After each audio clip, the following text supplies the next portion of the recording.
Hi, everyone. Welcome to the Cervena Barva Press reading series. My name is Gloria Mindak, and I'm editor and publisher of Cervena Barva Press. Tonight, we have three really wonderful readers, so I'm very excited. So let's get started. Our first reader is Barbara Murphy.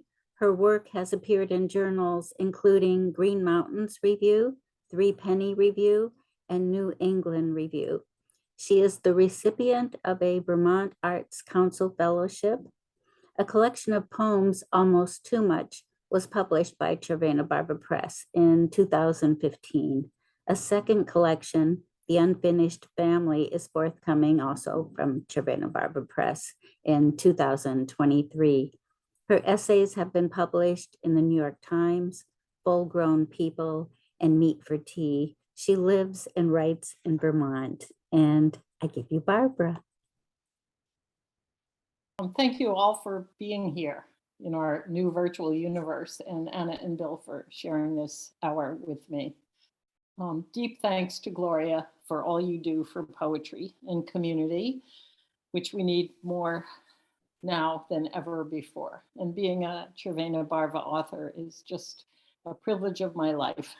So I'm going to read kind of a large handful of poems.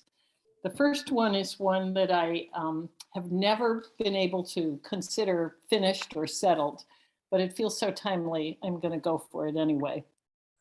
Kansas City, Kansas, 1971. All I know about Kansas, beyond tornadoes and sparkly red shoes that click together work miracles, is Douglas Hospital, where in 1971 you could get an abortion if your life was in danger, if you declared it. We're early enough, had $150 in cash. From Carbondale, Illinois, it was a 5.5-hour drive in a crap car, and all we drove were crap cars. I had to swear in ink that I could not live with the consequence of a full-term pregnancy. Twice, the statement was returned to me for revision, a skill I have still not mastered. I did not sound desperate enough, did not threaten sufficient self-harm. I was young, strong, halfway through a career, a degree, unmarried. Still, I could have managed, carried that baby, loved that child, and resisted signing my name to a piece of paper that swore if I did not walk out of that hospital, bleeding and empty, I would have died, or worse. But I did sign, submitted a scratched out paragraph that held up to the light would have said, I'll play this shadow game. I'll tell you what you want to hear. I'll leave this place a liar, but mostly on my own terms. Douglas Hospital shut its doors in 1978. Those blotchy, crossed out pleas for agency carted to landfills or shredded to confetti for somebody's parade. So, timely. Next is called Not Our First. And if I'm too fast, too low, too loud, just wave me. Okay. Not Our First. We'd had old people die, but this felt like our first real death, the one we could not stop repeating at the bus stop, scuffing our gym sneakers until they lost their game day white. I can't believe Mr. Crockett is dead. How the neighborhood turned carnival that night, sirens screaming through the intersection of Skirmahorn and Willis, kids and parents in pajamas, sprung from beds, running in that still summer air to a spectacle of light and noise. Our first not that old person, a heart attacked by death. Our first kid friend without a parent. He was not our favorite dad, bellowing from the porch for his kids to come in before dark while the rest of us captured the flag. But still, a death, dead, and nothing to do with grief.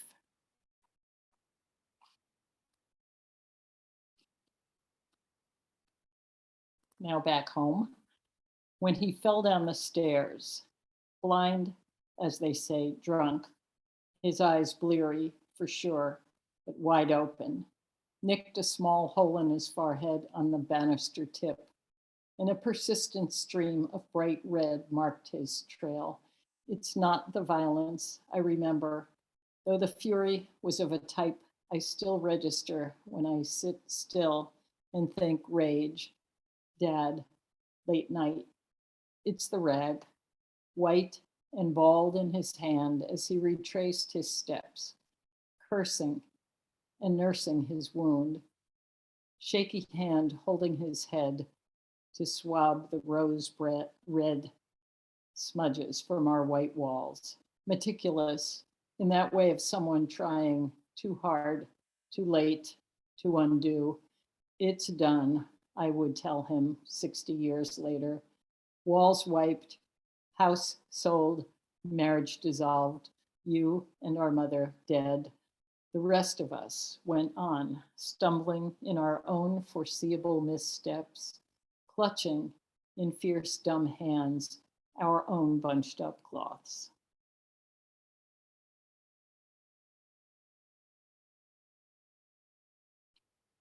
This is a poem, I think, for anyone who's been a teenager, not quite knowing where you fit in. Things I think about in the dark. What became of the girls who slipped switchblades down their boot shafts before they left for late shift at the all-night Quickie Mart? On the school bus, I watched my seatmate write, "Don't be cruel," in permanent marker on her arm. I was too awestruck to look hard, but I saw her perfect cat's eye liner, caught her spearmint scent. They didn't just smoke, those bold girls, their parents allowed them to. About the rest of their lives, we knew nothing. So scared of walking to our cars in dark lots, we timid ones kept to our babysitting routines, let ourselves be driven home at 2 a.m. by the two friendly, boozy-breathed buddies of our parents, asking us at every turn for direction.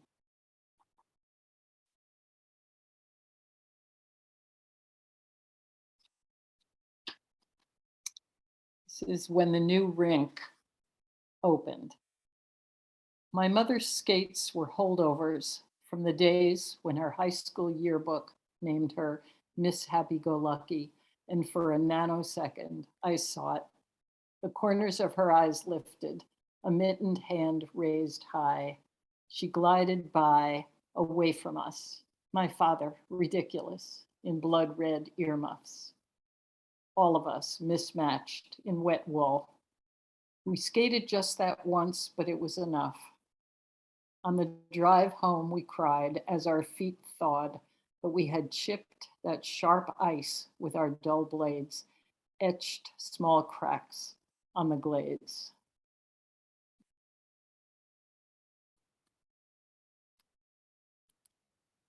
This next one is I would kill for you.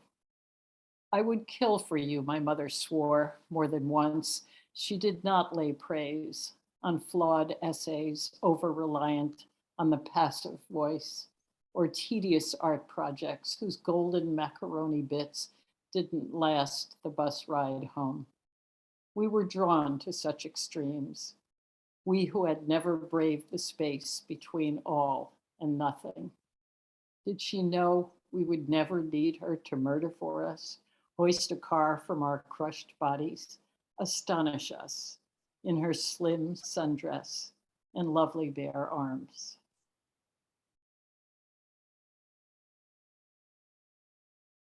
I have two more for you.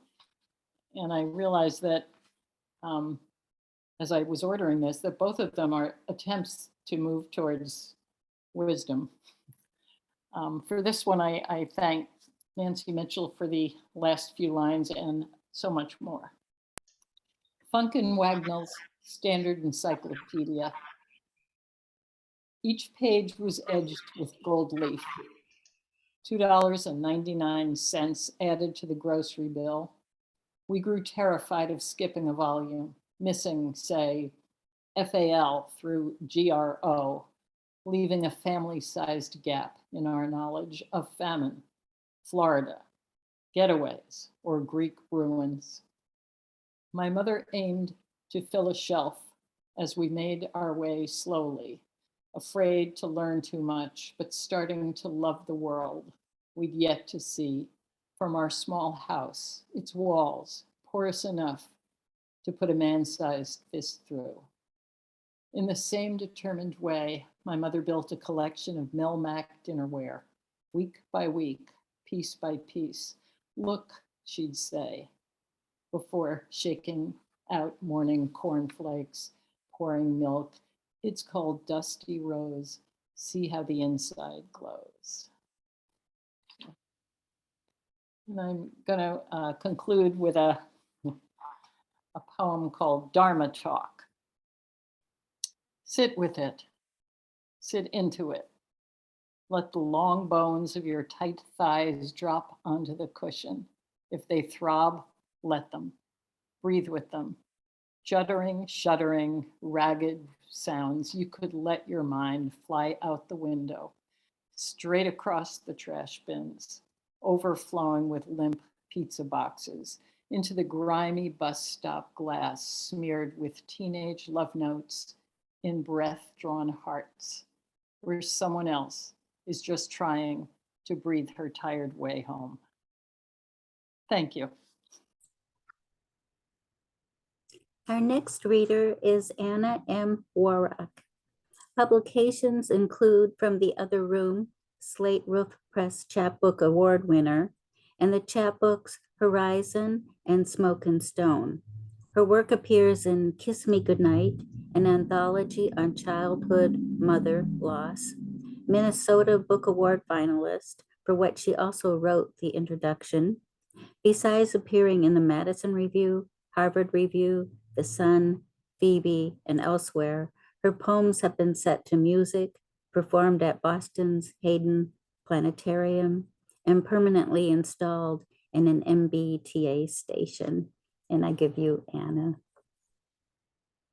Thank you, Barbara. That was lovely, a lovely group of poems. And I'm pleased to be reading with you and Bill, especially for the wonderful Gloria and for Zoomland. Thank you all for coming.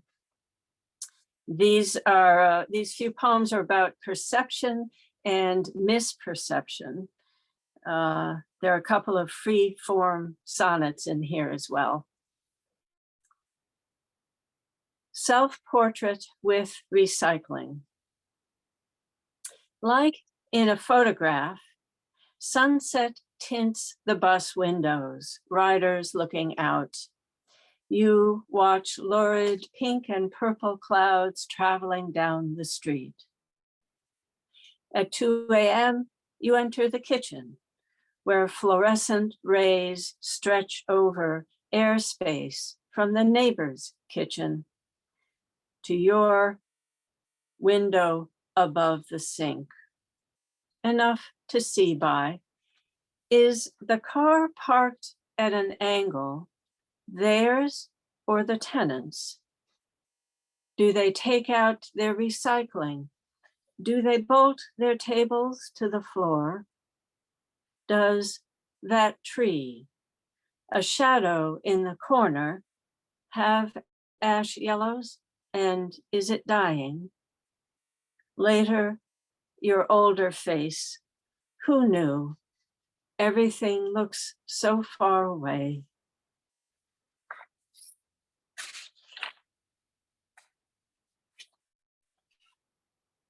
Missed the bus.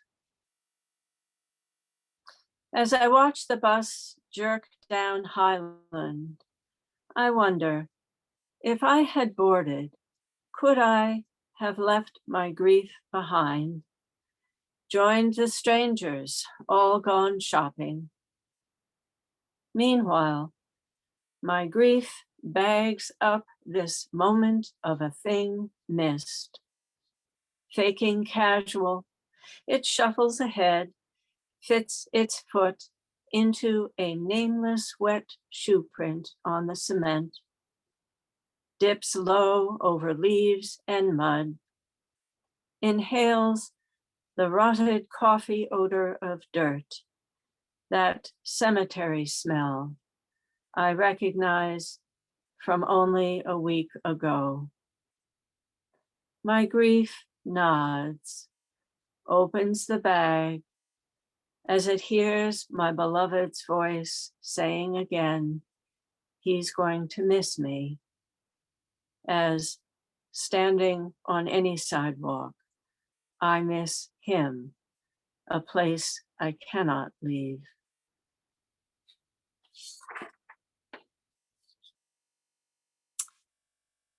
This is the poem In Nature. There's a feeling now that our writing ought not to describe nature, but instead report from being part of it and within it. Bear. The bear came into the room. The bear came in. I was sleeping, dreamed of cold woods, the taiga, a place of endless no place, nowhere, full of trees, spring melt that rattles me. A bear might come through the firs while still I sleep, smell silver pots of rain emptying, rot in branch and stump, raked open, ants bitter scatter, stony ice broken, river water descending, leap by leap, fish ascend to die. Close, greasy fur brushes my face. I cannot sleep within my sleep. To save myself, I turn into the pelt, its lightless indifference, water roar.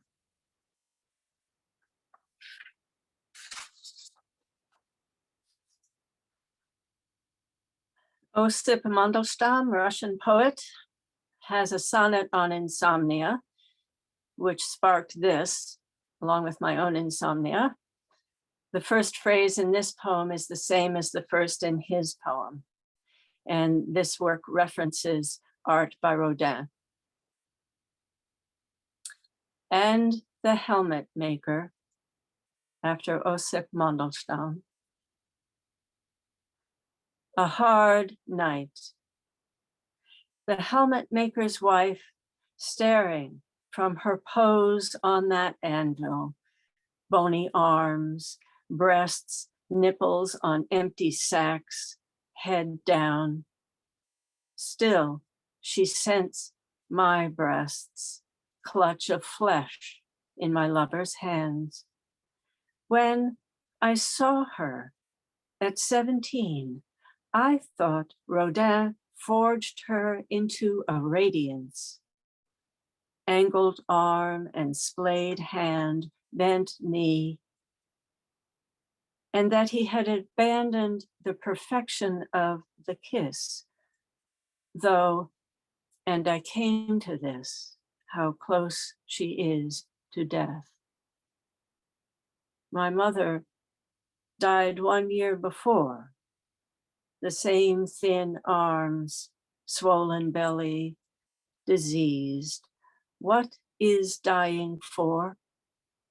A surge relentless, to sag without form, never Helen's story, but women's.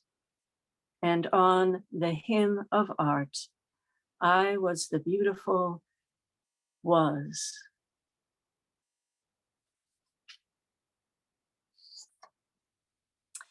This is a longer poem,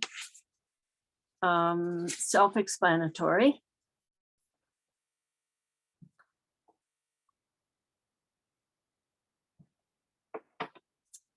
She has 2 sisters, their feet in damp dirt, goldenrod legs, rough-edged leaves, and bright tufts arrayed in yellow explosions, brown eyes brown hair from the grandmothers and great-grandmothers whose chapped hands wash and iron shirts and crush carrots into gruel. The two sisters have a baby sister. One says the baby is a little star. One says it isn't fair to have a twinkling for a sister. How can it be that the youngest one cannot find her sisters now? She wants to hear their humming, the rustle of cellophane on candy before the horns play the first aria of their story. They have eyes that look away, eyes that look ahead, eyes that know how to run. One sister runs, always looking behind, makes homes on 3 coasts, an inland sea. The other's life blows like litter meshed in torn metal. Yet the two sisters' knife-holding hands never hold an edge against each other. Their mouths bite into white painted windowsills as they look through mullioned panes. The sisters' faces carry light. Strangers ask them for directions. One collects birds' nests woven from cobwebs, nests of voices she looks toward. One coils ropes of clay into hollows and fires them into purple glazed bowls. What is it like to be among 3? The past grows a story with angles and thorns. The story winds through the mountains, edges the coast. In some seasons, the road closes, the course washes away. One sister loves man by man, settles down, then unsettles from city to city, never marrying. One sister spends decades growing iris and dahlias in a garden that takes her outside, away from the man's hands, the battering. Neither path brings the sisters luck. One has 2 babies, one has 2 abortions, one 3 lovers, one many lovers, one 2 husbands, both were raped. The 2 sisters watch over the baby sister with the ferocity of a 20-foot wave far out at sea, heading inland. The baby sister loves the 20-foot wave that tells her where the horizon is. She knows now, sisters do not last. A beach wears away, a garden dries up. Both sisters had bodies that betrayed, cancer, aneurysm, collapsed toward the carrion birds that attend misfortune. Still, the baby sister hopes. She holds fast, and the 3 of them link elbows and cross the road, waving their canes.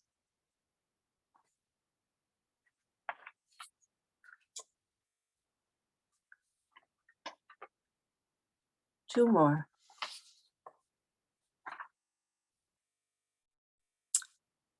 Five answers. Does outer space end, or does it go on forever? These are all true. The hours of sunlight in a year total the same every place on Earth at every longitude and latitude. I have killed more insects than there are verses in the Bible or aphorisms in the sutras. One grain of sand has more atoms than there are stars in the observable universe. There are more stars in the observable universe than there are grains of sand on Earth. He said, my son was in the first tower, and now he is floating around New York City like air.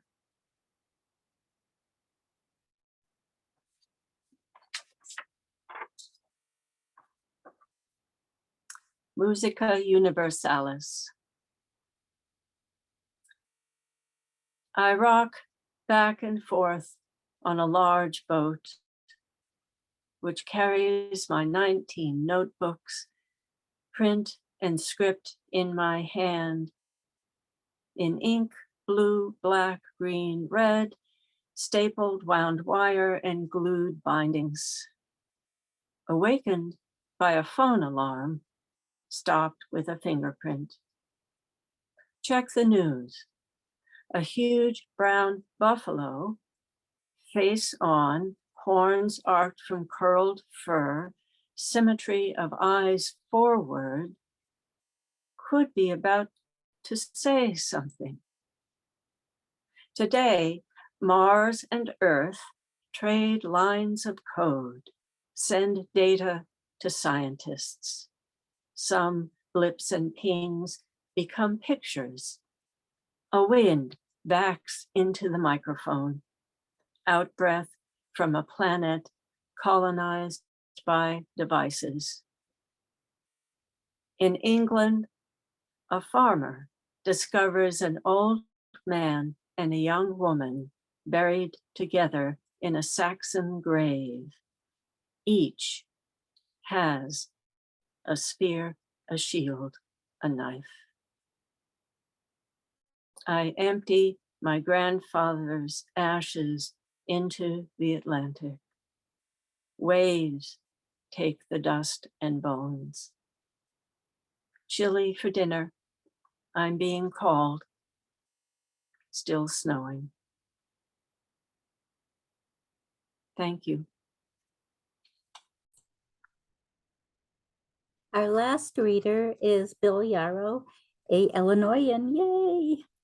Anyway, he is a professor of English at Joliet Junior College, is the author of 11 books of poetry, including Blasphemer, The Vig of Love, and most recently, Accelerant. His poems have been published in numerous journals, including Poetry International, Mantis, FRiGG, Gargoyle, PANK, Diagram, Levure, Littéraire, Thrush, just to name a few. He was nominated 8 times for a Pushcart Prize, and I give you Bill. Thank you, Gloria. It's a pleasure to be here. Thank you so many people for attending this this reading. It's lovely to see all of you. Great to have you. Great to have you here. Thank you, Barbara and Anna, for the poems that you read so beautifully. I'm going to read a number of poems from a number of different collections. The first one is called A Debt No Honest Man Can Pay. I'm sitting here listening to Nebraska, and it's breaking my heart, not because it's plaintive and brilliant, but because it's taking me back to 1982 and our baby, not even 2 pounds, in intensive care in New York Hospital, far away. We live in Queens. It's what we can afford. But we see her every day. Well, one of us does, via the subway, where I sit listening to Nebraska. And Springsteen is singing about a debt no honest man can pay. And I'm thinking, what is that debt? It's marriage, right? It's love, right? It's the privilege of having a kid, right? Not in the song, but in life, in someone's life, in my life. It's a debt, a brutally honest debt, but you can never pay it back. No one can, not with money, not with time, not with compassion, not with care, not with what I make, not even with what you make. I'm not talking hospital bills. I'm talking about what forever can never be repaid. So listen, you listen to a song whose line hits you in your kidney and you double over as if you're pregnant, a pregnant woman, not close enough to term, but you birth something anyway. And one day it becomes your heart, and then your heart gets pregnant. and it gives birth to your future, which you learn is made entirely of your past.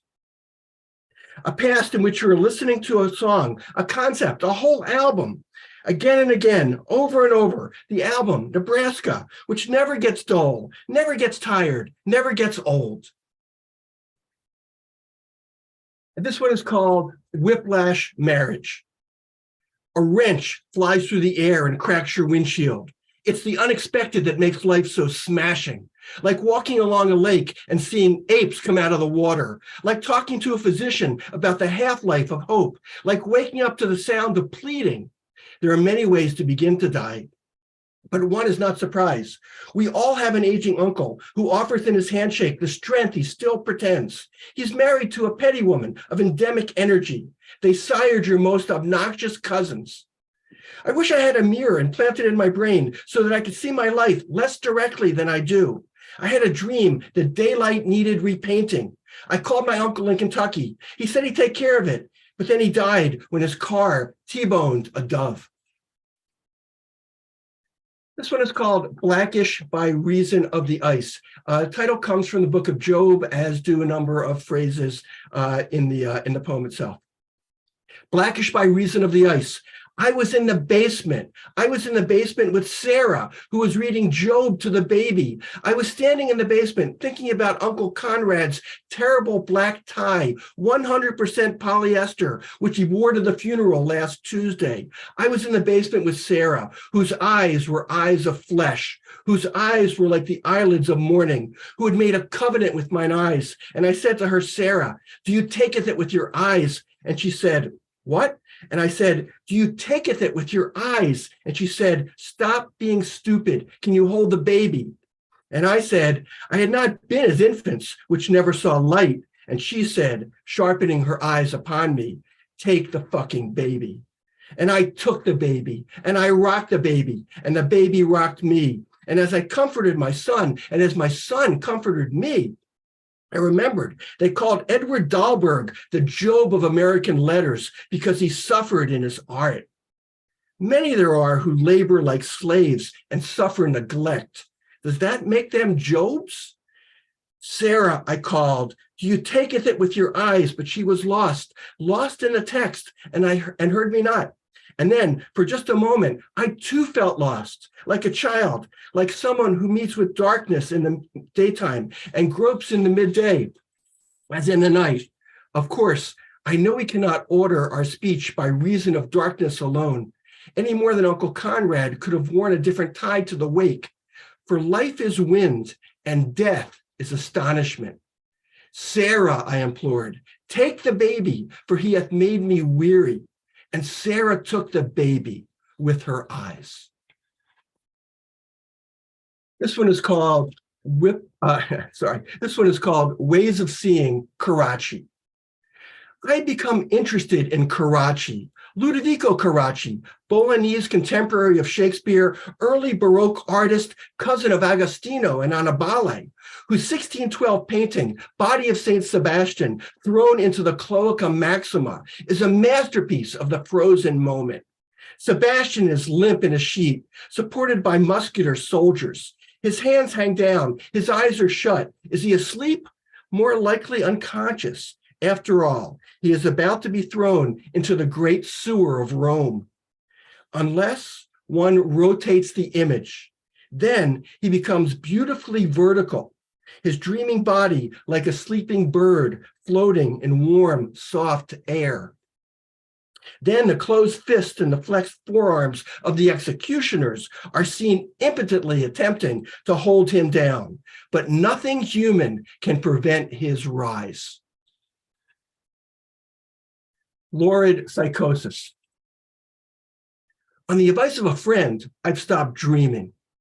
As a result, I've developed a florid psychosis in which everything I dreamed for the last 33 years is now real.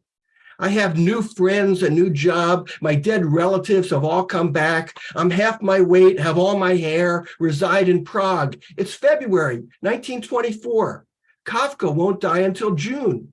Freud's 67. He's just published The Ego and the Id. My superego refuses to read it. Lottie Reininger is working on the cutouts for Prince Ahmed. I bought a radio embroidered with pearls. I tuned it to the future, but it only plays the sleepy past. This one's called All About the Tumor. Stupidity is not a mask, it is the face, and it's the face that betrays us always. That's the lesson of mirrors. I was apoplectic about corruption. I appealed to outside magic, ideas bright and dark. Sonia solaced me. Flirting with eternity, strangling the larynx of the sky, I stood on edges and matriculated fervency. I read in the phonians of the trees, happiness is the habit of right reason, practicing vice. My course was set. I fell in with felons, derogatory men who lived on the verge of mercy. They sequenced my DNA. For it was all about the tumor, you see. For the health of the state, it had to be ripped away. We used mindfulness. I recuperated in Sonia's arms. Some days we think back and remember Abelard. It's a wonderful life until it's not. This one is about Gustave Flaubert, the author of Madame Bovary. It's called Flaubert Eats Breakfast with His Mom. They were sitting at the breakfast table waiting for more toast when she looked up at him and said, "Your mania for sentences has dried up your heart." "That's not true, Mother. Louise did that and gout in the middle class. You're just upset my fruit bowl is empty. Come, my darling, let's take a walk in the garden and water the desert of my heart. The future may surprise us yet." "Gustave, my son, my star, you're incorrigible." "Yes, Mother, I am." "But give me your arm. The eggs will have to wait. Look, the sun is bleeding on the flowers. The clouds, soft guardians of virtue, they will protect us. God is out walking his dog, and over us, white bees hover like angels of clotted milk. This one's called The Lost Boys. They live in Colorado and Washington State, Alabama, and the Carolinas. They squeak by on sad discards. They squeak by on sad inheritances and pristine discards. Every day hurts just a little, but not enough. So dreams billow in and smother ideas. Meanwhile, the body does its daily dance alone. It's a neutral life, frighteningly fun. 1 fills one's lungs with schadenfreude. 2 finds the missile hidden in the boot. Tomorrow will be incandescent, but if it isn't, who will remember to regret? Day bleeds into day and eventually clots into a life. Remember what Eminem taught.